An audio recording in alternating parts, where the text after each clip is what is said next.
Hey guys, it's Candace. And it's Elena. And you're listening to Cousins on Crime.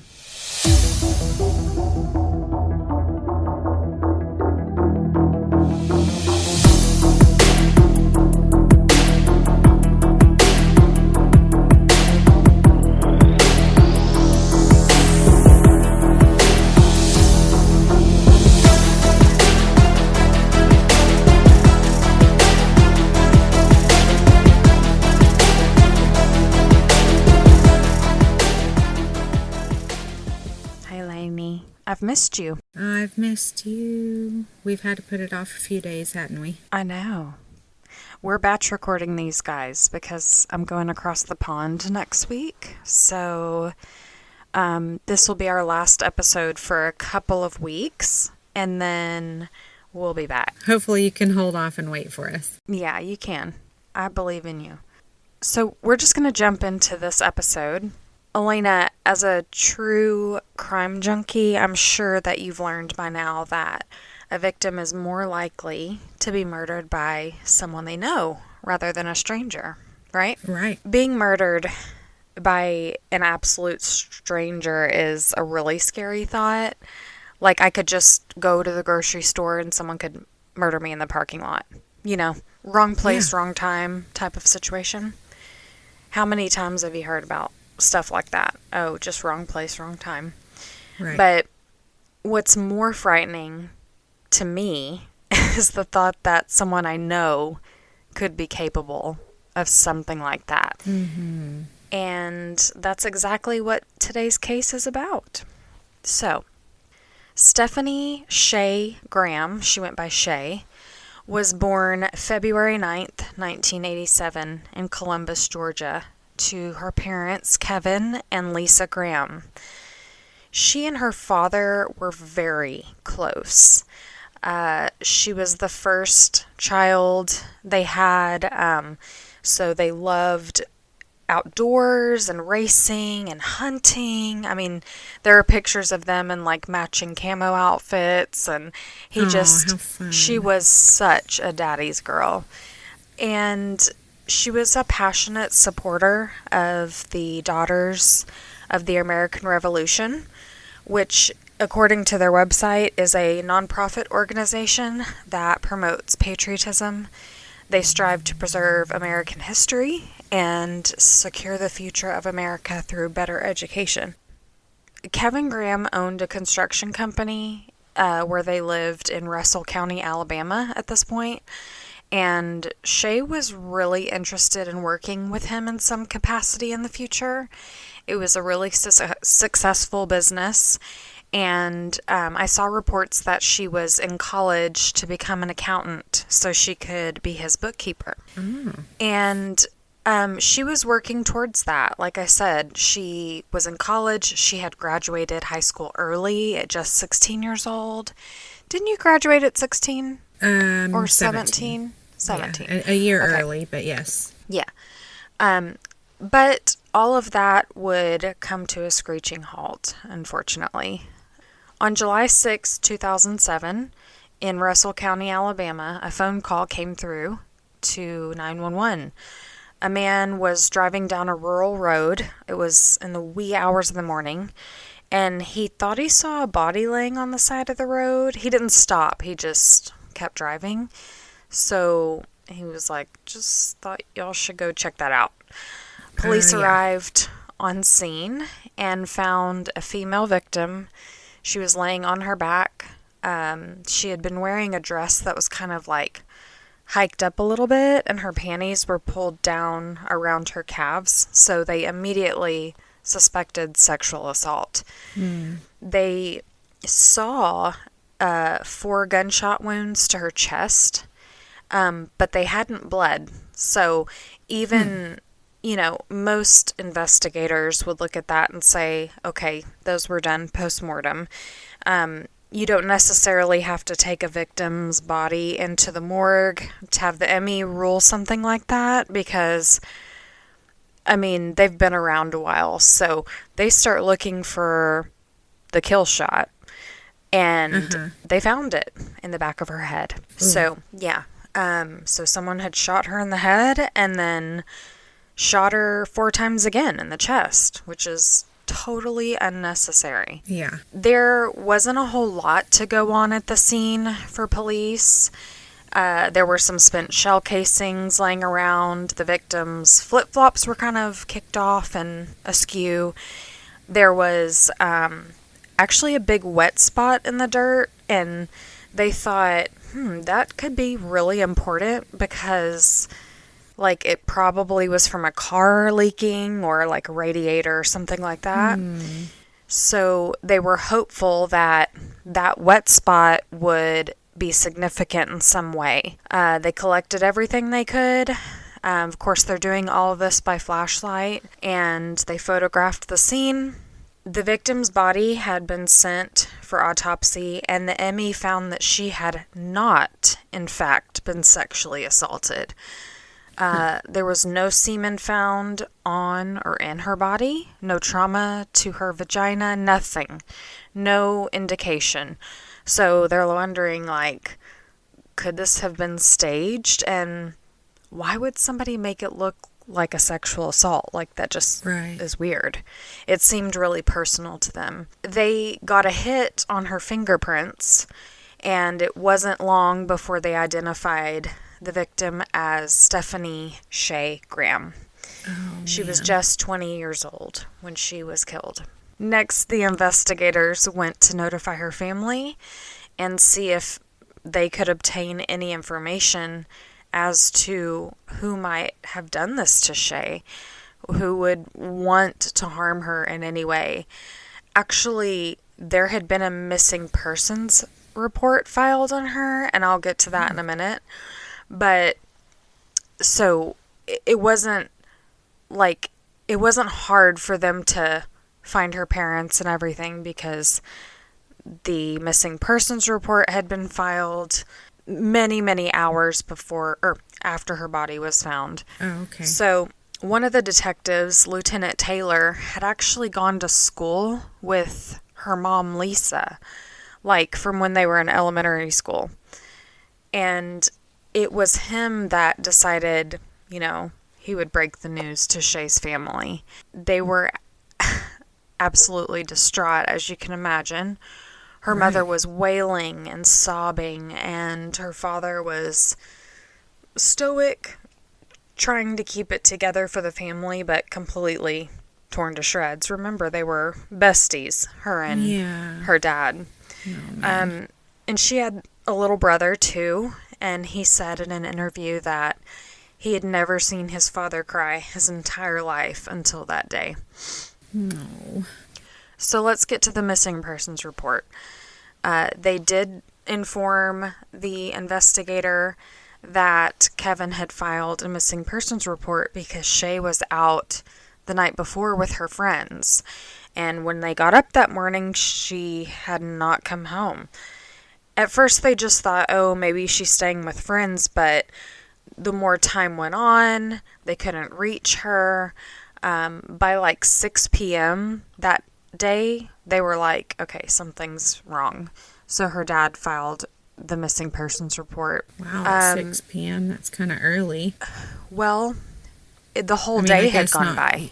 Yeah, I see. So, yeah, they woke up and, that's quite a long time to not hear back from your kid, and she was pretty responsible. She did have some things going on, which I'll tell you about in a second, but overall, she wouldn't just not get back in contact with her dad. She just wouldn't. As the conversation progressed, something interesting came to the surface.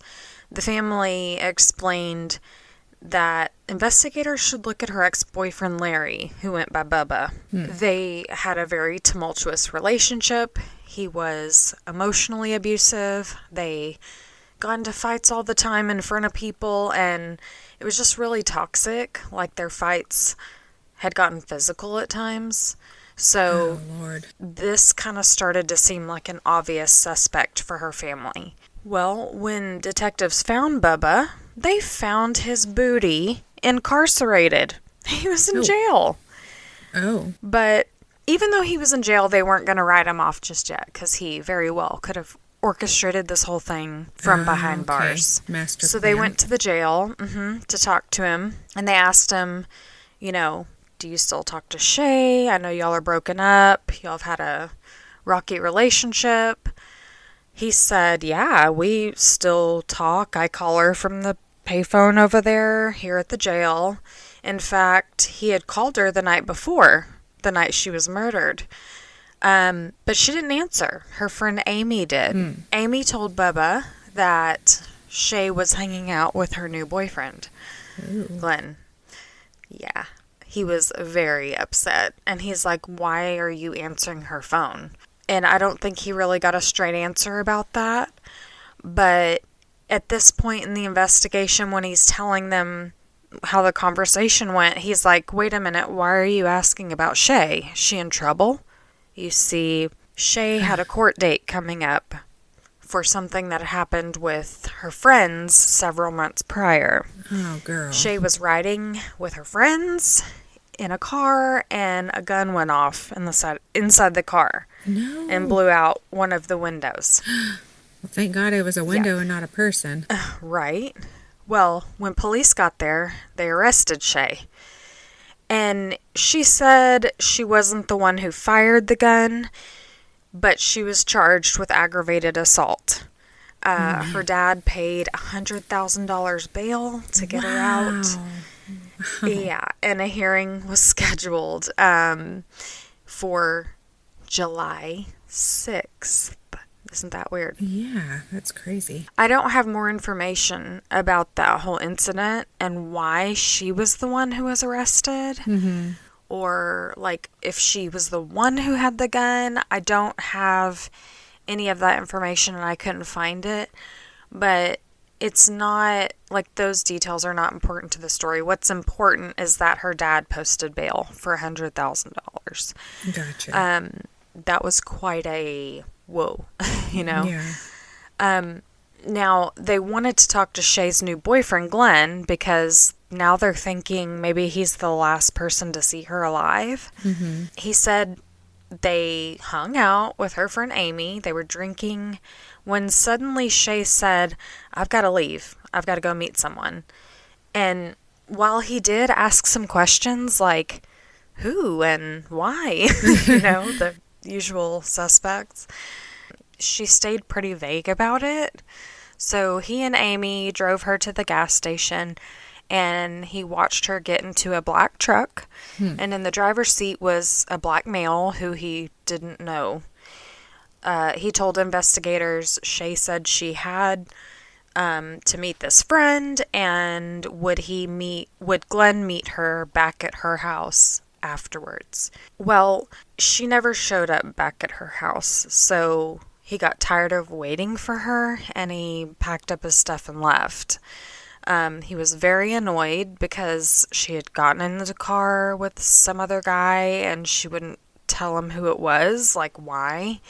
So he kind of got suspicious, like, who's this other guy? So now investigators were like, well, maybe he got mad at her and he was jealous, and maybe here's our motive. Maybe here's our guy. But they needed to verify this whole thing with Amy. So they brought her into the station for questioning. She verified pretty much everything. She was with Shay and Glenn that night. She corroborated Glenn's story and said that she did have Shay's phone. She did receive that call from Bubba. Apparently Amy's phone had died and Shay was letting her borrow it for the night, which I think is weird. I wouldn't like give my phone to a friend even if their phone had died. I mean, well, especially if you're going with someone else. Elena, it's like you're reading my notes because that's exactly it. When you're being dropped off somewhere at some gas station with somebody that you won't really tell anybody who it is, and you don't have your phone, like, that's weird to me. Yeah, that does not make sense. Yeah. So they end up telling Amy that Shay was dead. And she just kind of sat there like, well, what happened to her? Like, totally not how they expected her to react, because, Yeah, I would be I mean, she was your distraught. best friend and you just saw her last night. Not to mention the fact that nobody saw her after you dropped her off at the place that you dropped her off, so maybe Yeah. you saw her right before she was murdered, or maybe you know what I mean? Like, Yeah. how does that not, I don't know, she just didn't seem too phased. And, the minute they start feeling a little bit suspicious about Amy, because it's like every person they talk to, they're like, oh, maybe it's you. Yeah. Amy said, I think I know who the guy was in the truck. She was pretty sure it was this guy named Kenneth Walton. He goes by Kenny. They found out that Kenny Walton was actually a really good friend of her dad's and of the family, really. He was like part of the family. And I say was because Kenny had worked for Shay's dad for a while and was recently fired for wrecking like almost $1 million worth of equipment. Oh, jeez. Yeah, and it wasn't because he wrecked it, it was the way he acted after he did so.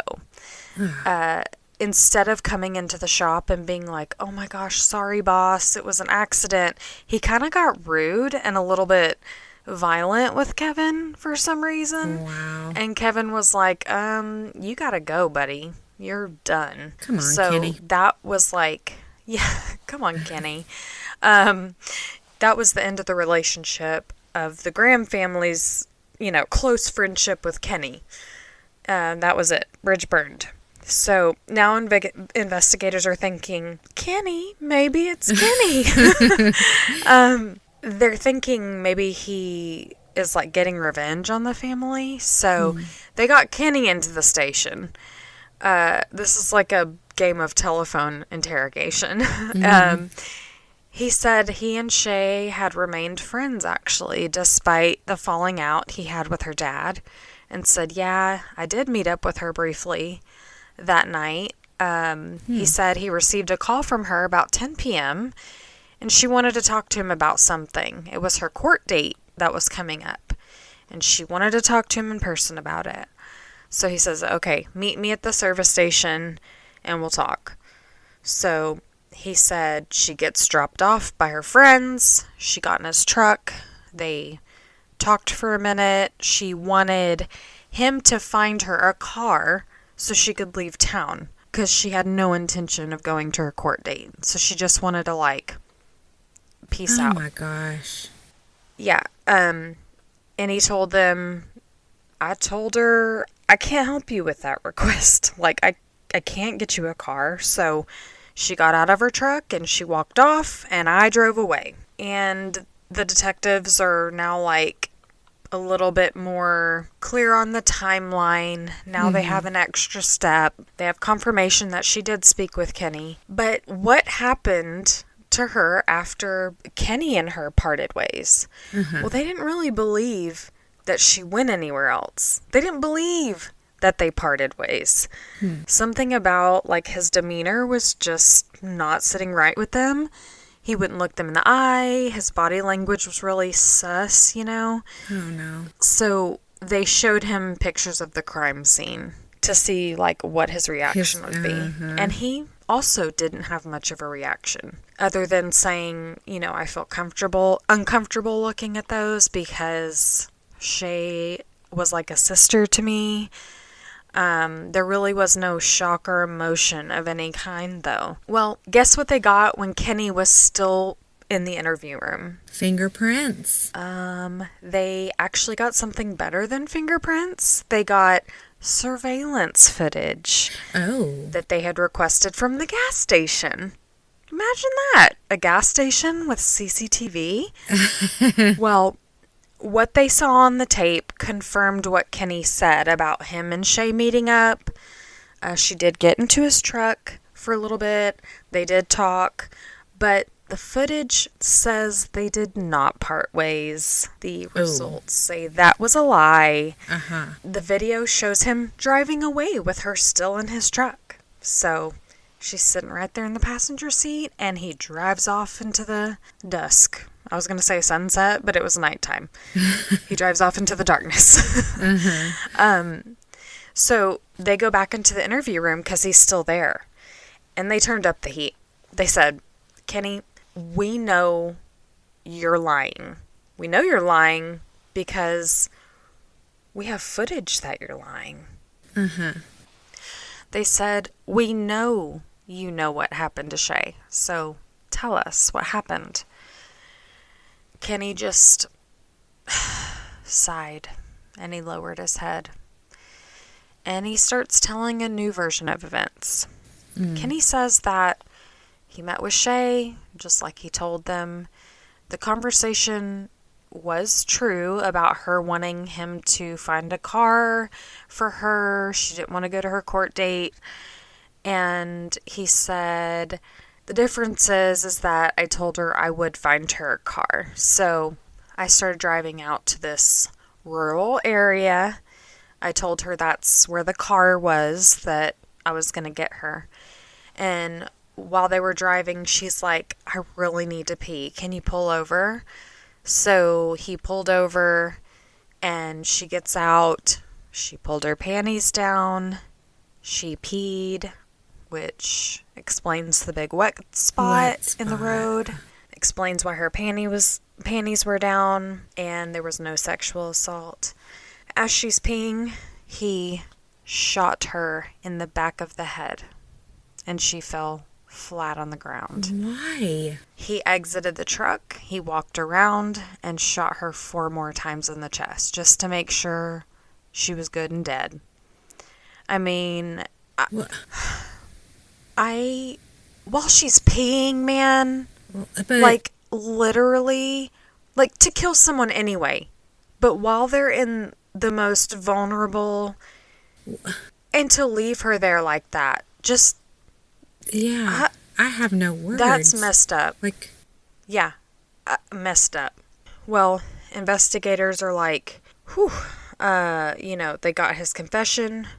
They were relieved a little bit. They felt like they were going to be able to wrap things up quickly, get her family some closure. They're, packing up their notebooks and stuff.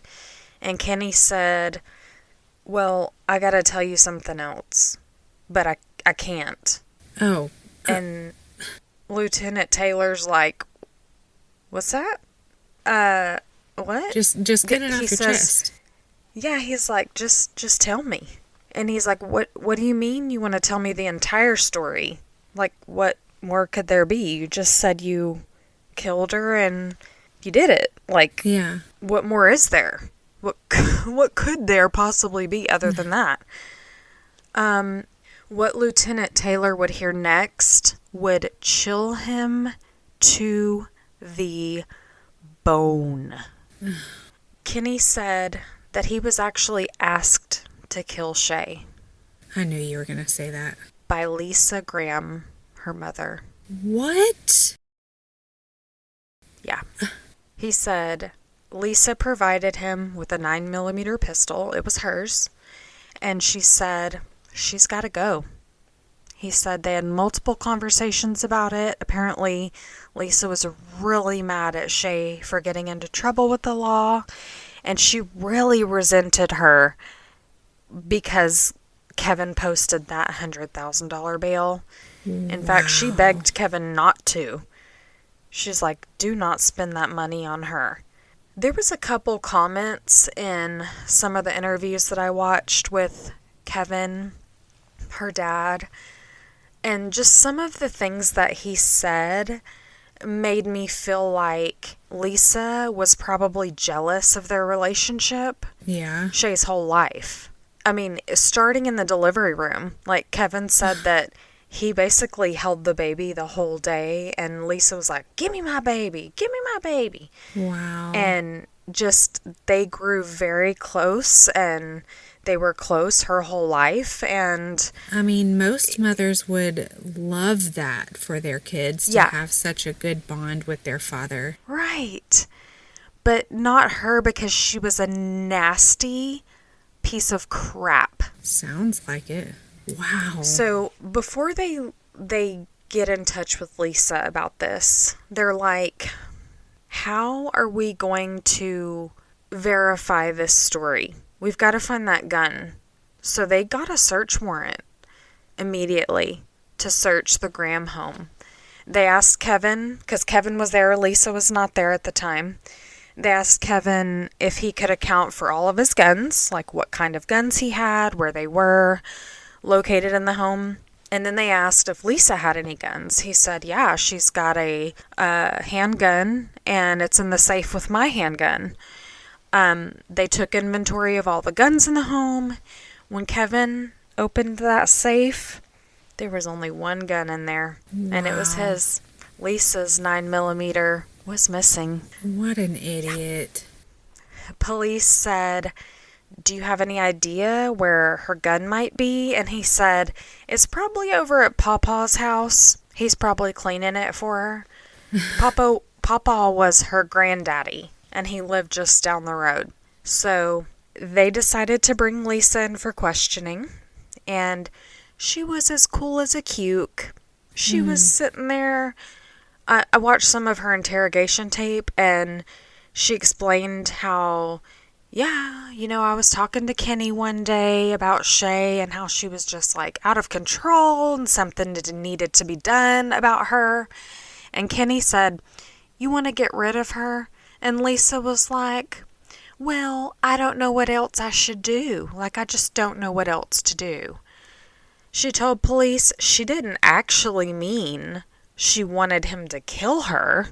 Then she breaks down, crying and screaming and wailing again. She says, I can't believe he thought I really meant that I wanted him to kill my own daughter. Well, before you start thinking, well, maybe she's telling the truth. Like, maybe she really did just say things she didn't mean. One of Lisa's neighbors came forward and said he too was asked to kill Shay by Lisa for $5,000. Wow. So, I mean, okay, but how did Kenny get the gun if you really didn't mean for that to come across that way? Well, I'll tell you later how Kenny got the gun, but okay. It always amazes me when people are hiring a hitman and they ask multiple people. Yeah. They always go around girl. asking multiple people. It just, the brazenness, like the narcissism that you would think you'd be comfortable enough to ask multiple people. That always like blows my mind. Yeah. Well, they knew Lisa was lying because you know what? They went to Paw Paw's house and they found Lisa's gun and they did send it off for ballistics. And guess what? It was a match. It was a match to the bullets that were recovered from Shay's body. So Papa had cleaned the gun already? Yeah, she took the were gun to him to be cleaned.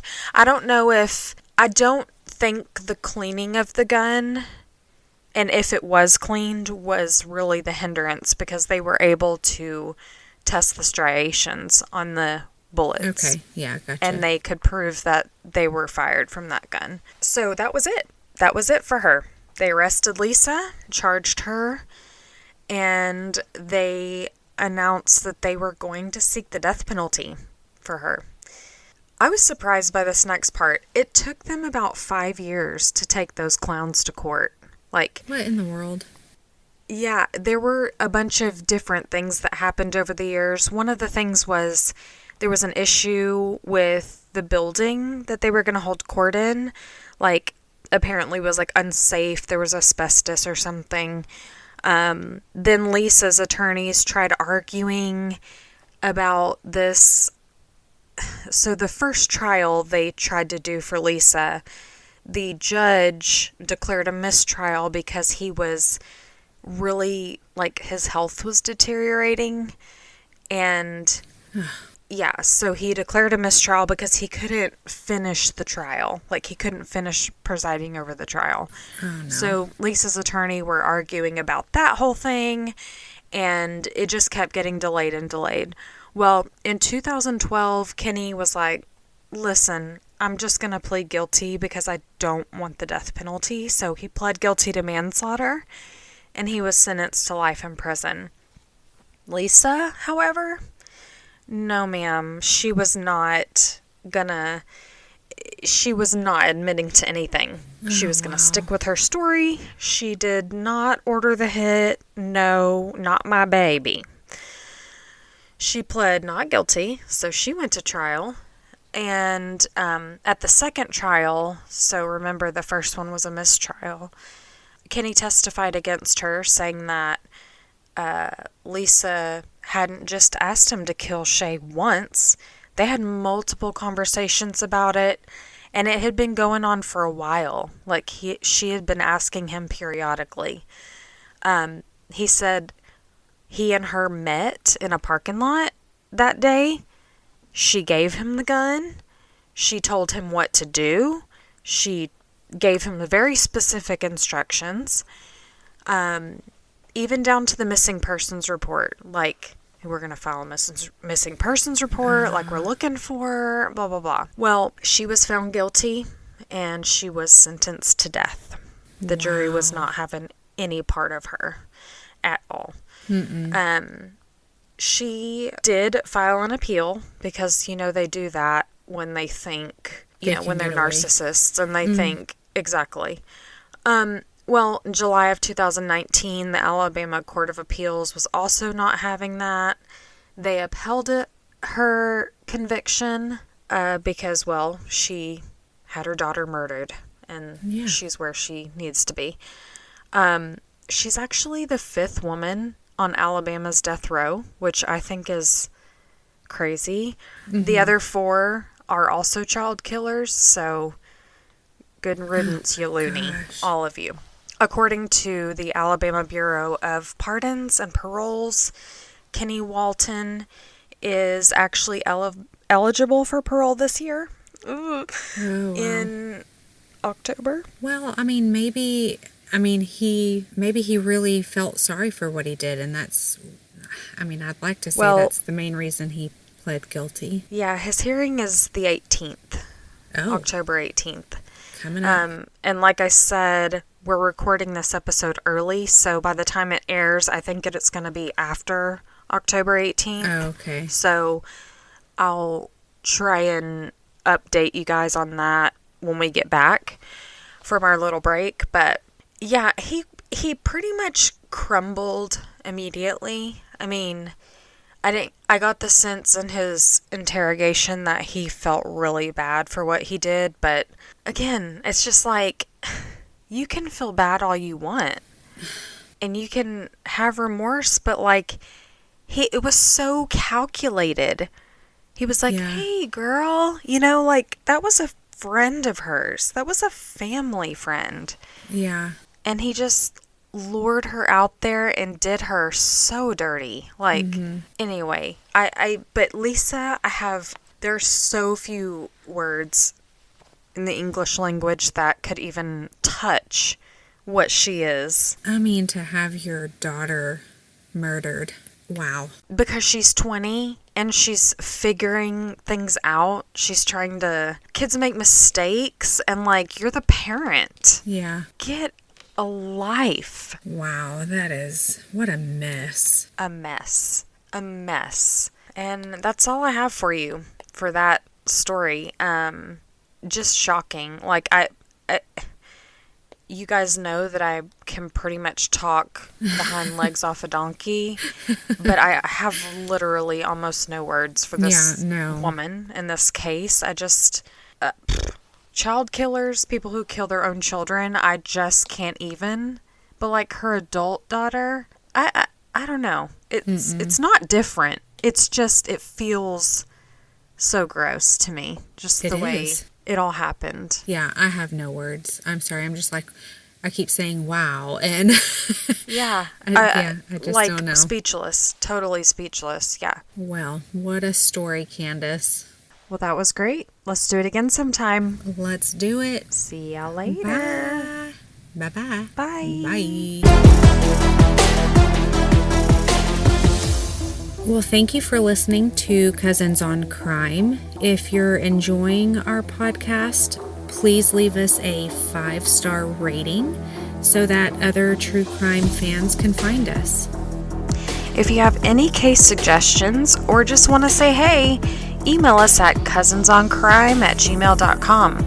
And be sure to follow us on Instagram, where we post case photos and information at Cousins on Crime Podcast.